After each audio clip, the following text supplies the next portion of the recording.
On vous souhaite la bienvenue à ericlatour.com. Dans quelques instants, on reçoit une Johannaise qui est devenue coach en marketing du cœur. Mais d'abord, il est question d'une nouvelle exposition au musée du Haut-Richelieu. On fait honneur, une rétrospective à une grande céramiste d'ici.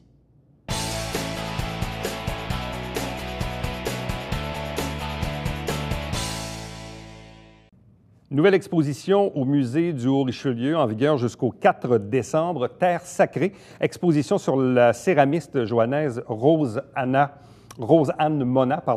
Avec nous pour en parler, deux invités. D'abord, la directrice générale du musée du Haut-Richelieu, France Bourassa. Bonsoir. Bonsoir, Éric. Accompagnée du commissaire de l'exposition, Jean-François Marin. Bonsoir et bienvenue. Bonsoir, Éric.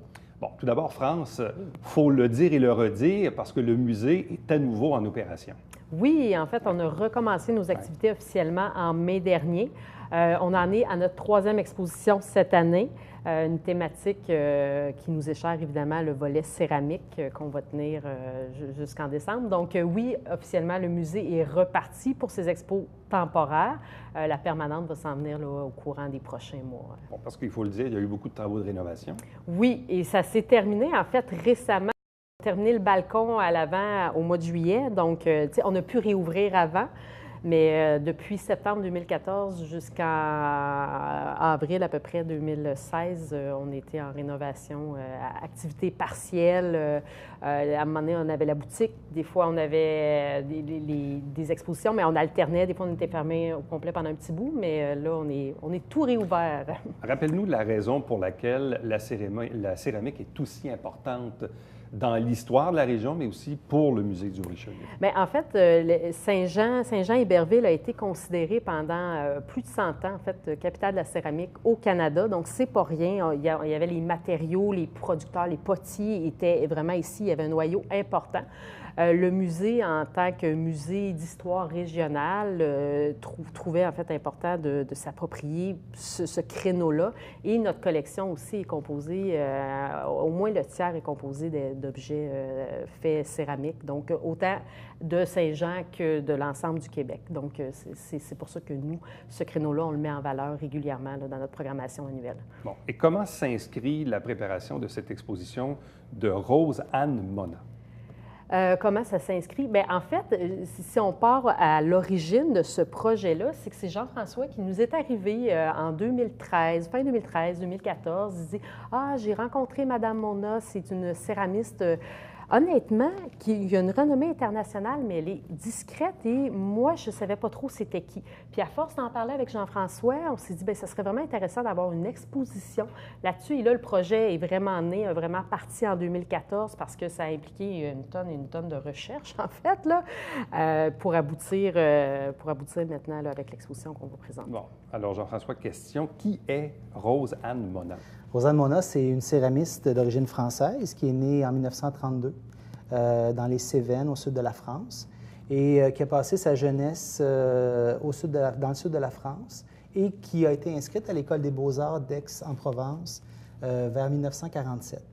Et en 1952, elle gradue avec de très grands honneurs de l'École des beaux-arts là-bas. Et sa famille décide de repartir sous d'autres cieux.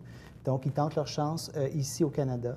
Et c'est à Saint-Jean-sur-Richelieu, en 1952, qu'ils s'établissent.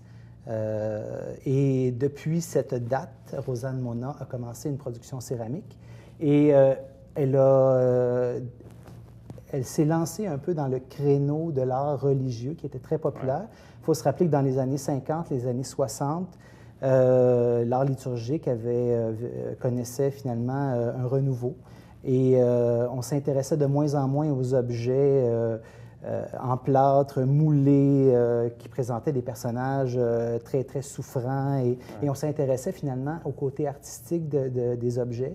Et on encourageait beaucoup l'artisanat par des initiatives comme la Centrale d'artisanat du Québec qui avait pignon sur rue à l'époque, sur la rue Saint-Denis. On avait aussi la Guilde canadienne des métiers d'art. Donc, on vendait comme ça de l'artisanat. Et Mme Mona a décidé, elle, d'en faire sa spécialité. Donc, très, très tôt, dans la jeune vingtaine, Elle était reconnue pour ses crèches, notamment ses statuettes qu'elle écoulait comme ça dans les boutiques d'artisanat. Et plus tard, la firme Desmarais Robitaille, qui est une firme spécialisée en art religieux, a fait appel à ses services pour rénover des églises. Alors, il y avait plusieurs églises qui se construisaient au Québec, notamment l'église Saint-Jérôme-Magella. Mme Mona n'a pas contribué à la décoration de celle-là, mais elle a contribué à la décoration de plusieurs églises de ce mouvement-là des églises modernes au Québec dans les années 50-60. Bon, qu'est-ce qui fait qu'un enseignant au primaire, comme toi, Jean-François, s'est intéressé au monde de la céramique et qui plus est, s'est intéressé à cette dame qui a 80 ans aujourd'hui?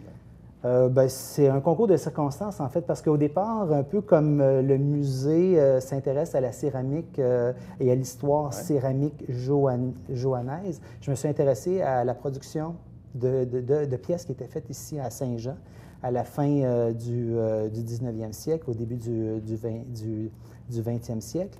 Et de fil en aiguille, comme ça, je me suis intéressé plus aux artisans créateurs qui ont fait la céramique dans les années 40, 50, 60. Et je crois que c'est en 2009, je suis arrivé à la boutique Desmarais Robitaille, qui était à ce moment-là située sur la rue Saint-Laurent, et je suis entré, et puis j'ai vu des crèches de Rosanne Mona, et là, ça a été le coup de foudre. Donc, j'ai découvert cet artiste-là un peu de cette façon-là. On en a parlé. Il y a une association de collectionneurs de céramique dont je faisais partie, dont je fais toujours partie, mais dont j'étais membre du conseil d'administration, l'Association des collectionneurs de céramique du Québec. On a beaucoup parlé aussi de Mme Mona, de son histoire. Et je me suis intéressé à son histoire. Et parce que je suis administrateur au Musée du Richelieu, c'était tout naturel de proposer qu'on fasse une grande rétrospective de cette dame-là, de cette grande dame de la céramique, parce que c'est une résidente de Saint-Jean-sur-Richelieu et parce qu'elle a œuvré ici depuis 1952. Et elle est toujours active? Elle est toujours active dans l'exposition. Vous allez, qui ouvre le jeudi 15 septembre. Vous allez voir des œuvres qu'elle a produites en 2016. Je pense que c'est 6 très, très grandes œuvres, très grandes sculptures d'art sacré. Aussi des œuvres plus mythologiques. La Reine de Saba, le Messager de Kafka, Job. Alors, c'est des grands, grands personnages en céramique sculptés qui vont faire partie de l'exposition. Et quels sont les exhibits qu'on a ici aujourd'hui? Alors, on a 2 œuvres. Celle de gauche va être présentée en exposition. C'est une œuvre qui n'est pas une œuvre religieuse. C'est une des rares qui... Laquelle des deux? Celle la plus basse? Celle qui est ici, oui. Elle s'appelle Paternité. Ça représente un père et ses 2 enfants. Et on a une pièce un peu plus ancienne, de la fin des années 60, peut-être, qui est une Vierge couronnée. Alors, on a vraiment... à droite, la Grande Vierge couronnée, c'est vraiment une œuvre assez typique de la production de Rosanne Mona. Bon, France, pour les visiteurs qui vont se rendre au musée jusqu'au 4 décembre, quand ils vont rentrer au musée puis ils vont voir l'exposition, qu'est-ce qu'ils vont voir? De quelle façon on dispose les... Il y a plusieurs types, en fait, d'œuvres de Mme Mona. Il y a des plus petits formats, donc justement, qui rentrent dans la construction des crèches, notamment. Et il y en a des plus gros aussi. Donc, je pense que le coup d'œil va être assez impressionnant parce qu'on est allé chercher, il faut le dire, des pièces à travers le Québec, donc auprès d'institutions ecclésiastiques, religieuses, auprès d'institutions muséales, de collectionneurs privés. Il y en a notamment les cisterciens. C'est quand même une œuvre assez importante qu'on est allé chercher à l'abbaye. Je ne sais pas si tu te souviens par cœur là, des dimensions, mais je veux dire, c'est gros? Ouais. C'est relativement gros. C'est des grands personnages, 3 grands personnages qui représentent les fondateurs de l'Ordre des Cisterciens, donc une œuvre qui a été produite en 98 par Mme Mona, qui figure parmi ses préférés. Donc, on est bien heureux de pouvoir compter sur le prêt là, des moines de l'abbaye de Rougemont pour cette œuvre-là. Mais je pense que le fait d'être allé chercher aussi un inventaire assez important de tout ce qu'elle a fait, qui était disposé un peu partout au Québec, ça nous donne vraiment un coup d'œil. C'est ce qu'on voulait avoir aussi, une rétrospective de son œuvre. On ne voulait pas dire on se concentre sur ce qu'elle a fait dans les années 70. Non, c'est vraiment, on part du début. Donc, c'est ce que le visiteur va voir, tu sais. Puis, on voit à l'œil aussi l'évolution dans son travail. Tu sais. Déjà, les 2 pièces qu'on a ici, bien, il y en a une qui est de 2015, l'autre qui est beaucoup plus ancienne. On voit que ce n'est pas tout à fait modelé de la même façon, mais Mme Mona a toujours eu un souci d'améliorer, de présenter des nouvelles techniques, en fait, dans son travail, même si elle reste dans le créneau essentiellement de l'art sacré. Là. Donc, on a combien de pièces en exposition? une soixantaine, oui. On a 65 pièces. Ouais. C'est pour la plupart une cinquantaine de céramiques. On a aussi des tableaux, des peintures, des dessins, des croquis produits par Mme Mona au cours de sa carrière. Donc, on va aussi permettre aux visiteurs de jeter un œil sur cet aspect-là moins connu du travail de l'artiste. Mais on a plusieurs œuvres et on s'est assuré, comme France le disait, d'avoir des œuvres qui datent, qui chevauchent la carrière de Mme Mona, de sa formation dans les années 50 jusqu'en 2016. Mais ce qui est intéressant, c'est que sans rien enlever à des expositions de peinture ou encore à des expositions de sculpture, là, ici, je comprends qu'on est un peu dans le monde de la sculpture, mais on est dans le monde de la céramique. C'est ça qui fait toute la différence, là. Oui, oui, tout à fait. C'est notre créneau à nous qu'on met en valeur et grâce à ça, en fait, les différentes œuvres qu'on a de Mme Mona, c'est qu'on est capable de voir toutes les possibilités avec l'argile. C'est fou, là. Ça demeure surprenant. Même nous, on est habitués de présenter des céramistes et tout. Mais c'est ça, moi, je suis restée, quand j'ai rencontré Mme Mona, très, très surprise de tout ce qu'on pouvait réaliser. Effectivement, ça demeure de la sculpture, mais en argile et précision. Elle, cette dame-là, elle réagit comment au fait qu'on lui concocte une exposition rétrospective de ses œuvres? Elle était très réticente à ce oui, qu'on organise cette exposition-là. Très modeste, c'est ce qu'il faut spécifier. Elle n'aime pas se mettre en valeur et c'est ça. Alors, elle était très réticente parce qu'elle ne croyait pas qu'on réussirait à rassembler d'abord autant de pièces dignes d'une rétrospective. Et elle était prête à la faire. Cependant, il fallait qu'on aille chercher les œuvres maîtresses. Donc, celles plus imposantes qu'on retrouve très souvent dans les églises. Ces conditions-là. Exactement. Et on a relevé le défi. Oui. Et on a réussi à la convaincre. Et on a monté cette belle exposition-là qui, soit dit en passant, est accompagné d'un catalogue de 96 pages illustré qui présente toutes les œuvres présentées dans l'exposition et qui va être en vente à la boutique du musée. Plus un volet plus biographique, en fait, sur Mme Mona. Là. Il y a peut-être une vingtaine de pages là, qui concernent sa carrière, sa vie. Ouais. Rappel des heures d'ouverture? Alors, on est ouvert du mardi au samedi 11h à 17h, le dimanche 13h à 17h. Exposition sur Rosanne Mona.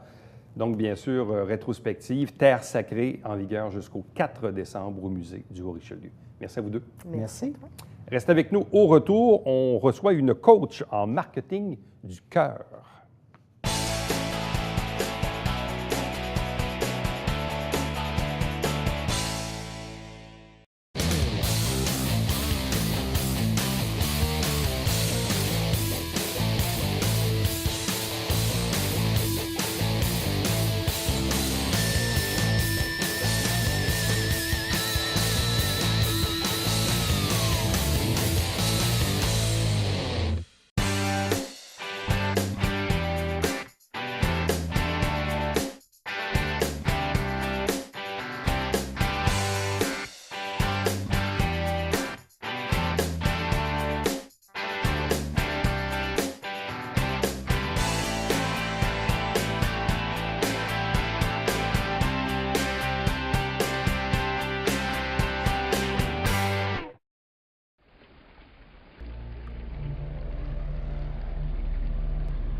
Télévision du Haut-Richelieu.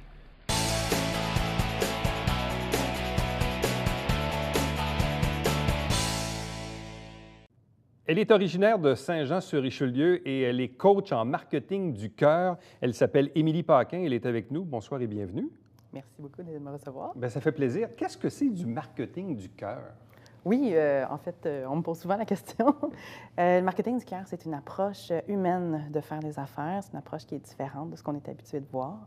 En fait, moi, avant, j'ai travaillé en communication marketing, j'ai travaillé dans une chambre de commerce et je côtoyais beaucoup de gens d'affaires et entre autres des femmes d'affaires. Puis je voyais que les femmes cherchaient beaucoup leur place dans le monde des affaires et souvent, elles cherchaient à faire des affaires un peu comme les hommes. Oui. Et les hommes qui font des affaires depuis des millénaires et les femmes qui font des affaires depuis quoi? 10, 15, 20, 30 ans max.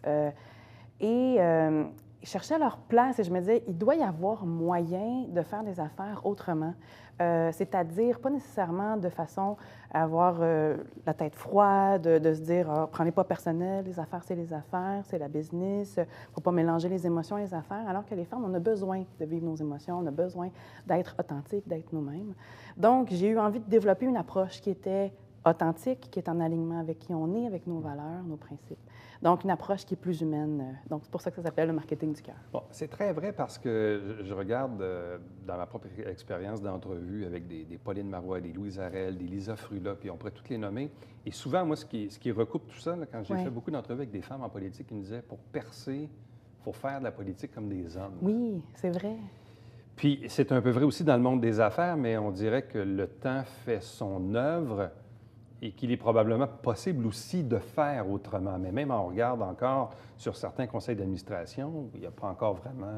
c'est pas encore 50 c'est pas encore 50-50. En effet. On regarde l'actuelle course au leadership du Parti québécois où là, les candidats se demandent, bon, là, Lisée, dis-moi si c'est moi, mon conseil des ministres va être paritaire à 50 Jean Charest, il l'a fait, mais c'est pas toujours réalisable parce qu'il y a des contraintes de toutes sortes de choses, de lieux, de ci, de ça. En quoi les femmes font des affaires autrement? C'est quoi la touche féminine dans le monde des affaires, dans le monde des communications, dans le monde du marketing? Oui. En fait, je pense que c'est surtout un besoin. C'est-à-dire que moi, ce que je remarquais, il y a 7 ans de ça, puis là, je parle de statistiques, il y a 7 ans, 10 des gens d'affaires étaient des femmes. Aujourd'hui, 7 ans plus tard, on approche des 30 ce qui est quand même intéressant, mais on n'est toujours pas à 50 Puis ce qui arrive, c'est que c'est un besoin des femmes de faire des affaires autrement parce que souvent, ce qu'ils vont faire, c'est qu'ils vont chercher à se contorsionner, à chercher à plaire, à se... Comment je dirais ça?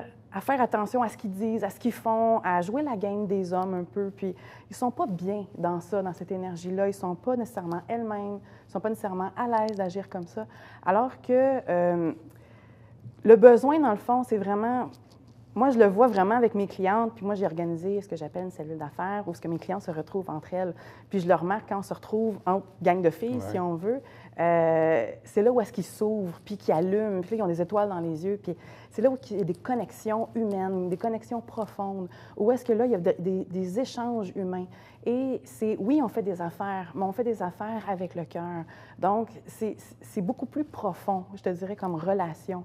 Puis, c'est justement ça, c'est de ne plus être une transaction aux yeux des autres, c'est d'entrer en relation entre nous. Qu'on fasse du business to business ou du business to customers, qu'on ait une entreprise qui a des services ou des produits pour d'autres entreprises ou pour des particuliers, peu importe, on a besoin de relations humaines dans notre vie, on en a aussi besoin en entreprise. Puis, c'est vraiment de baser ces relations-là sur des connexions. Est-ce que la présence des femmes vient aussi un peu rehausser l'importance des ressources humaines dans les entreprises? Moi, ça m'a frappé. Dans les dernières années, j'avais une patronne qui nous disait à moi et à mes collègues, je vous interdis d'ouvrir votre cellulaire durant vos vacances, sous peine quasiment de pas de congédiement, mais presque. C'était c'était viscéral pour elle. C'est-à-dire, ça, là, c'est sacré, on ne touche pas à ça. Exactement. Au même titre que si, je ne sais pas moi, le bureau manquait de peinture ou les plantes étaient mal arrosées, s'il y avait un collègue qui était mal vêtu, bref, il y avait un souci qu'un patron homme n'aurait pas pensé à ces affaires-là. Un souci du détail. Oui, c'est ça. Oui, puis en fait, c'est de veiller à ce que tout le monde soit bien. Je pense que ça fait partie de l'énergie féminine, l'énergie maternelle, où est-ce qu'on a besoin de veiller à ce que tout le monde soit bien dans leur travail. La fameuse question, comment va ta femme et tes enfants? Bon, oui, ça, exactement. Puis en même temps, moi, j'ai eu des patrons hommes aussi où est-ce que, justement, ils s'en fichaient de nous faire travailler de soir, de fin de semaine. Excusez-moi, c'est mon téléphone. Donc, il y a une entrepreneur qui est en train de vous téléphoner, là. C'est probablement ça. On va repousser ça à un autre moment. Ça va. Excusez-moi, j'ai oublié le temps. Mais c'est ça, donc les femmes ont une influence, puis même, j'irais jusqu'à dire que peut-être que la nouvelle génération de patrons hommes qui ont eu des patronnes adoptent peut-être aujourd'hui même des comportements peut-être plus humains en certains cas. Oui, mais je pense que oui, il y a cette conscience-là. Puis de plus en plus, je dirais, dans les nouvelles générations qui sont sur le marché du travail, dans la vingtaine, ils ne veulent plus travailler à côté, soir, fin de semaine, faire de l'overtime tout le temps. Puis moi, j'ai connu de l'abus de certains patrons dans le passé. Puis je ne demanderais jamais ça à mes employés. Là. J'ai une toute petite entreprise, j'ai juste une employée, mais je ne demanderais jamais de faire de l'overtime à côté puis travailler des 80 heures semaine, alors que moi, c'est ce que j'ai connu pendant longtemps en entreprise. entreprises, dans le monde de la publicité et du Le marketing. patron m'a déjà dit un jour, parce que parfois des gens disent hey, là, moi je travaille 60-80 heures par semaine, puis comme Ouais. quelqu'un disait dépasser 50 heures, je pense que tu n'es plus efficace. Là. Non, mais c'est exactement ça. C'est que Quand on tu as donné devient... 50 heures, là, Quand on devient épuisé, on n'est plus productif au travail, fait que ça donne rien. Puis je pense que c'est important que les gens se ressourcent pendant les soirs, les fins de semaine, qu'ils aient une vie personnelle aussi, pas juste une vie professionnelle. Puis moi, j'ai connu beaucoup de gens qui, plus jeunes, leurs parents travaillaient tout le temps, puis il n'y avait pas de vie privée, ils ne voyaient jamais leurs enfants, ils ne voyaient jamais leurs conjoints. Ça mène à des divorces, ça mène à des familles brisées, ça mène à des burn-out, des ACV. Donc, à quoi ça sert d'épuiser nos ressources humaines? Je ne pense pas que ça mène nulle part, là. Donc, oui, je pense que cette approche-là des femmes, je pense que ça peut apporter beaucoup de bon dans le monde des affaires. bon. Là, vous vous présentez prochainement, c'est le 21 septembre, donc c'est comme une formation, si on veut, un atelier? Oui, c'est une journée de conférence? formation en marketing du cœur. Donc, ça va avoir lieu à Boucherville, sur la Rive-Sud, et ça dure toute la journée, c'est de 9h à 17h. Puis ça s'adresse aux femmes entrepreneurs de cœur. Donc, c'est des femmes entrepreneurs qui ont envie de faire une différence dans la vie de leurs clients. Donc, c'est-à-dire, quand je dis que c'est une approche différente, c'est que c'est pas juste de faire de l'argent pour faire de l'argent. C'est l'objectif en marketing du cœur, c'est d'être au service de nos clients, de faire une différence dans leur vie, d'apporter de la valeur dans leur vie, puis en échange d'être rémunéré à notre juste valeur en retour. C'est plus juste à sens unique, c'est à double sens, c'est un échange de valeur. Et c'est ce que j'enseigne pendant toute la journée. Donc, je vais parler de différents sujets, entre autres de bien communiquer notre valeur, de développer notre stratégie marketing et de bâtir notre santé financière. C'est une chose que les femmes ont beaucoup besoin aussi d'apprendre à bâtir leur santé financière, à systématiser leurs revenus, parce que souvent, ils ont peur de regarder les sous. Ils ont tendance à pelleter ça dans le cours du comptable, puis à ne pas vouloir regarder, puis après ça, ils se demandent pourquoi ils n'arrivent pas à vivre de leur entreprise. Donc, c'est là où est-ce que c'est important de mettre les choses en place, mais tout ça en alignement avec leurs valeurs. Donc, vous avez quoi, 120 participantes Environ là, pour cette journée-là. Mais est-ce que vous faites ça, donc, à l'année, quoi, ce genre d'atelier-là, ou vous faites du, comme on dit, du one-on-one, c'est-à-dire du 1 à 1 avec certaines femmes entrepreneurs, ou vous faites plus ce type de conférences, de journées, Bien, ateliers? en fait, dans la dernière année, moi, j'ai démarré en août 2015. Dans la dernière année, j'ai fait des petites activités, ce que j'appelais des activités réseautage et conférences. Je faisais une petite conférence d'environ 30 à 45 minutes et une activité réseautage à travers ça, où les femmes pouvaient échanger entre elles. Et à un moment donné, c'est devenu, comment je dirais ça, très populaire et j'avais du mal à répondre à la demande. Fait que j'ai décidé de créer une grosse activité à la place pour pouvoir répondre à cette demande-là. Puis moi, j'ai fait du coaching dans la dernière année en one-on-one. Et même chose, j'avais un beau problème où j'avais du mal à répondre à la demande. Donc, pour cette nouvelle année, j'ai décidé de créer des groupes de coaching en plus du one-on-one pour pouvoir répondre à cette demande-là. Bon, présentement, vos formations s'adressent aux femmes entrepreneurs. Oui. Mais le marketing du cœur, Oui. est-ce que ça peut aussi s'enseigner aux hommes? Absolument, ça peut s'enseigner aux hommes. Moi, j'ai absolument aucun problème à travailler avec les hommes. Au contraire, même que dernièrement, j'ai coaché mon conjoint à démarrer son entreprise et il était super heureux, puis c'était vraiment en alignement avec ses valeurs et tout. Mais je dirais que ça interpelle vraiment beaucoup plus les femmes. J'ai déjà fait des appels découvertes avec des hommes aussi. Puis en bout de ligne, ils décidaient de ne pas embarquer parce que, bon, peu importe leur raison. Puis c'est correct, puis je respecte ça. Puis je pense qu'il y a aussi des coachs hommes qui sont prêts à coacher leurs clients, qu'ils soient masculins ou féminins, aussi avec le cœur. Moi, je travaille principalement avec les femmes parce que ce que j'enseigne à mes clients, c'est de travailler avec notre clientèle idéale à nous. C'est-à-dire les personnes qui sont en alignement avec nous. Pas juste avec nos valeurs et nos principes, mais les personnes avec qui on a du plaisir à travailler. Puis je me suis rendu compte que pour moi, j'avais beaucoup plus de plaisir à travailler avec les femmes qu'avec les hommes, à moins que ce soit des hommes, oui, de cœur, des hommes qui sont ouverts d'esprit, des hommes qui veulent faire une différence dans la vie des gens, qui sont passionnés de ce qu'ils font, qui se lèvent le matin, qui ont hâte de faire ce qu'ils aiment le plus au monde. Habituellement, il y a beaucoup plus de femmes qui sont dans cette énergie-là. Il y a des hommes aussi. Mais donc voilà, l'ouverture, elle est là quand même. Pourquoi on a besoin d'un coach? Pourquoi on a besoin d'un coach? En fait, moi, ce que j'explique, c'est que souvent, quand on devient entrepreneur, on a fait une formation dans notre champ d'expertise, dans notre domaine d'expertise, et ce qu'on maîtrise, ça va être nos outils, nos moyens pour produire notre produit ou notre service. Mais ce qui rapporte des clients dans l'entreprise, c'est le marketing. Et souvent, les gens, ça, ne l'apprennent pas pendant leur formation, comment se promouvoir, comment communiquer leurs valeurs, comment bâtir un message qui est clair, qui est précis, qui va attirer des clients. Et encore une fois, comment convertir un client potentiel en client acheteur? Parce que ça prend une transition entre les deux. Une personne n'arrive pas à dire du jour au lendemain, je veux faire affaire avec toi. Une personne a besoin d'apprendre à nous connaître, à découvrir qui on est, ce qu'on fait, comment on travaille. On a besoin de leur démontrer les résultats qu'on peut leur apporter aussi et comment on peut proposer notre offre. Il y a une transition entre les deux. Donc, c'est pour ça qu'on a besoin d'un coach. En fait, moi, c'est comme ça que je travaille. Ce n'est pas tous les coachs qui travaillent comme ça. Il y a différents coachs d'affaires qui sont des coachs de vie qui s'improvisent coachs d'affaires, qui n'ont pas nécessairement de formation dans le domaine ou de certification. Il y en a d'autres qui sont hyper formés, hyper compétents aussi. Donc, c'est ça, il faut faire attention, là, je pense. Et le marketing du cœur, en quoi est-il profitable pour aller chercher un client et le transformer en client réel? Oui, bien, en fait, moi, ce que j'explique, c'est que d'abord et avant tout, c'est d'aller rejoindre notre clientèle idéale là où elle se trouve, d'abord et avant tout. Ensuite de ça, c'est de connecter avec cette clientèle-là. C'est pas de faire 100 du chemin vers la clientèle, c'est de faire 50 du chemin. Voici ce que j'ai à t'offrir. Est-ce que c'est quelque chose qui t'intéresse? Est-ce que tu aimerais en savoir davantage? L'autre personne peut faire 50 du chemin vers nous, dire oui, j'aimerais ça en savoir davantage. Et là, on communique notre valeur.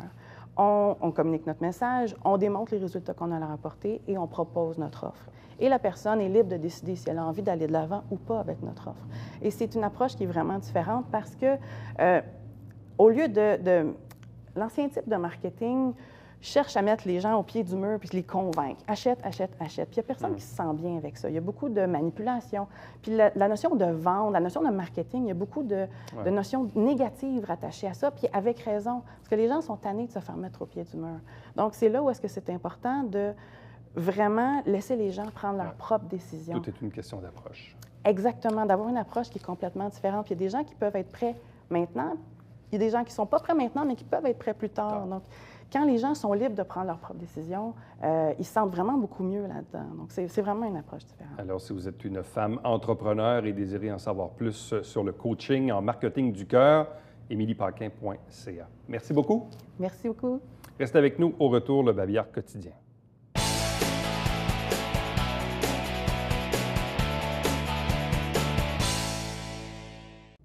Je m'adresse ici aux résidents de Chambly. Si vous avez des RDD, des résidus domestiques dangereux, le premier vendredi du mois, vous pouvez aller les porter gratuitement avec une preuve de résidence chez Veolia dans le parc industriel de Chambly. Chaque semaine, on vous présente des extraits des travaux du conseil municipal de Saint-Jean-sur-Richelieu. Chaque dimanche matin, 9h30 en direct, c'est le Télébingo, toujours avec 3 500 $ en prix, carte pleine à 2 000 et 30 dépositaires dans la région pour acheter vos livrets. Également, entre-temps, si vous désirez me joindre, faites-le par courriel, toujours en un mot, Éric Latour, à commercial-tvhr9.com et allez visiter notre page, notre site Internet également pour voir et revoir les entrevues que vous avez manquées. À demain. Bye-bye.